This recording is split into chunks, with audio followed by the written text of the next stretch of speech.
Good afternoon, everyone. My name is Edie Surtees. I'm the Communications Director at Disability Rights Texas, and we welcome you here today for our Facebook Live mini-series on supported decision-making, and this is part one, an overview of supported decision-making. And tomorrow at the same time at 1 o'clock, we will do part two, and it will be on how to create a supported decision-making agreement. So part one today, part two tomorrow, and both of these videos, if you don't catch them live, you can still catch them on our page after the live event. So just make sure you share the video. That would be great. Before we get started, I want to remind everybody that every year or every 4 years, Disability Rights Texas conducts a community survey so we can get input from you on what you think is most important in the lives of people with disabilities. And so if you wouldn't mind, please taking just a few minutes and going to drtx.com/survey. That's drtx.com/survey. And it doesn't take very long, just a few minutes to fill it out and give us that feedback. That really helps us to know what we should prioritize in our work in the coming years. So we appreciate that. And a little bonus for doing that, if you fill out a survey, you can enter to win a gift card. And we've been doing a free gift card at the end of every month. And this is the last month to do the survey, so you'll want to do it. You'll want to do it in the next few days. You have till March 31st. So back to our topic for today, supported decision-making. And I have with me today Jeff Miller. And many of you know him, but he is an attorney and policy specialist here at Disability Rights Texas and does a lot of speaking out to different groups on supported decision-making. So he's one of our resident experts. And so I'm just going to start by asking Jeff, in general, what is supported decision-making? Well, thanks, Edie. Supported decision-making is an alternative to guardianship. And we're going to talk some more about guardianship and some of the alternatives that are out there in a little bit. But basically, supported decision-making is a process that allows an individual to continue to make their own decisions and be in control of their lives, even if they need some support to do that.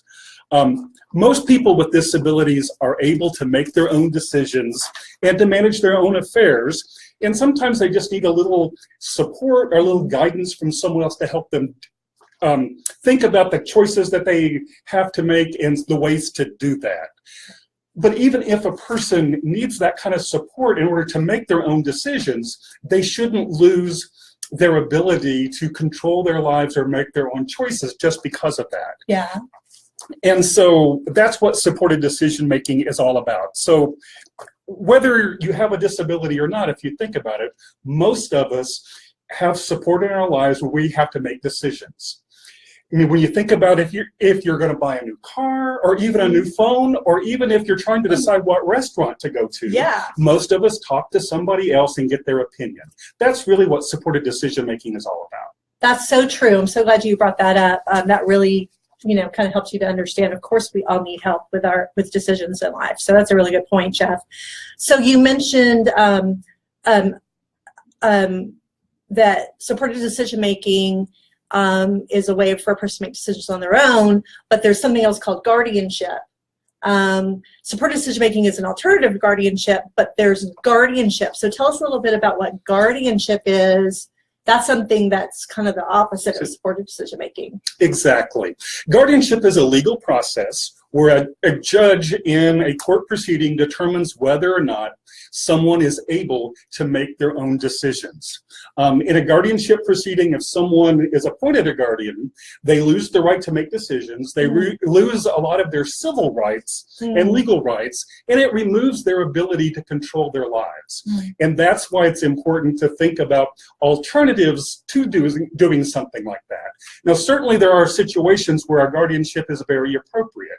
But for a lot of people with disabilities, all they need is a little support in certain areas of their lives. And that's why we have alternatives to guardianship to help people to receive that kind of support that they need.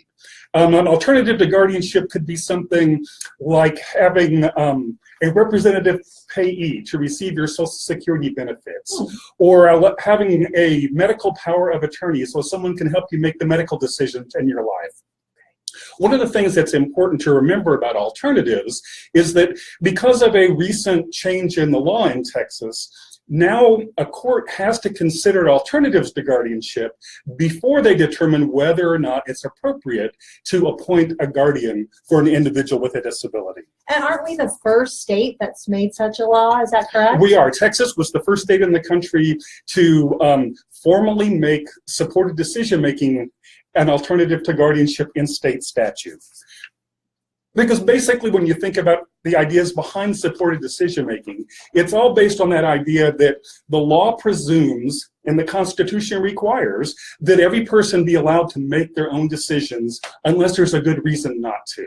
And that's why alternatives to guardianship and supported decision-making in particular are so important.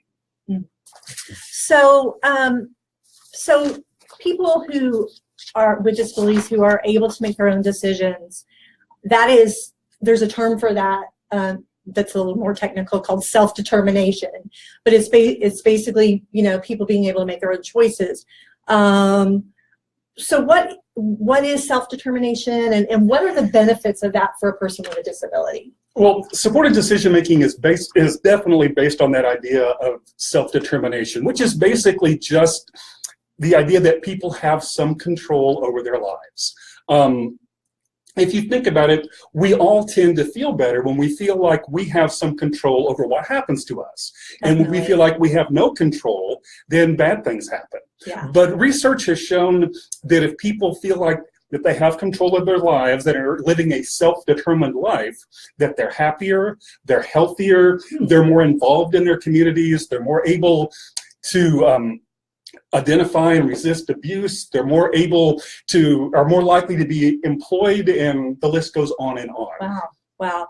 Well, and we know that people with disabilities are more vulnerable to abuse. So the fact that they could be better at recognizing and calling out abuse is very important, among the other things you've listed, like better health and just, I know, contributing to society. So exactly. I mean, people don't really think about that when they think about taking away somebody's choice, and how it affects more than just the choices, but their life and their satisfaction, and the fact that they actually might end up really doing a lot better that way. So absolutely. Yeah. Well, thank you, Jeff, for helping us to get an understanding, just the basics of supported decision making and why it's important, and kind of what guardianship does. A lot of people don't realize, you know, how restrictive guardianship is, and that there are a lot of alternatives to guardianship. I know that especially maybe this time of year, as kids are getting ready to turn 18, a lot of parents are talking to the schools about maybe they should get guardianship, but they don't realize they have these alternatives. So that's something important for parents with kids transitioning to getting close to age 18 and who have a disability to consider.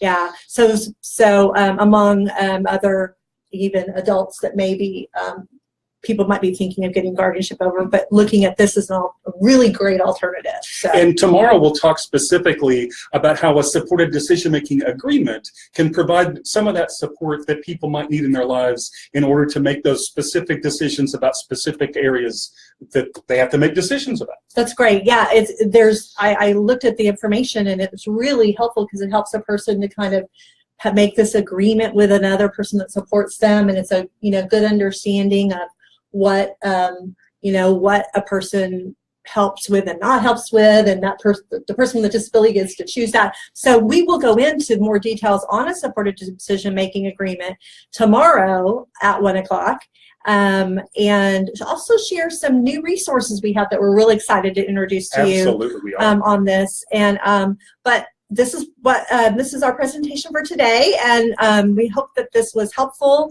And please feel free to write any questions in the comments, and we're going to add some things in the comments, some links to resources. Also know we'll be adding captioning very soon as possible to this. We apologize for not having a sign language interpreter today.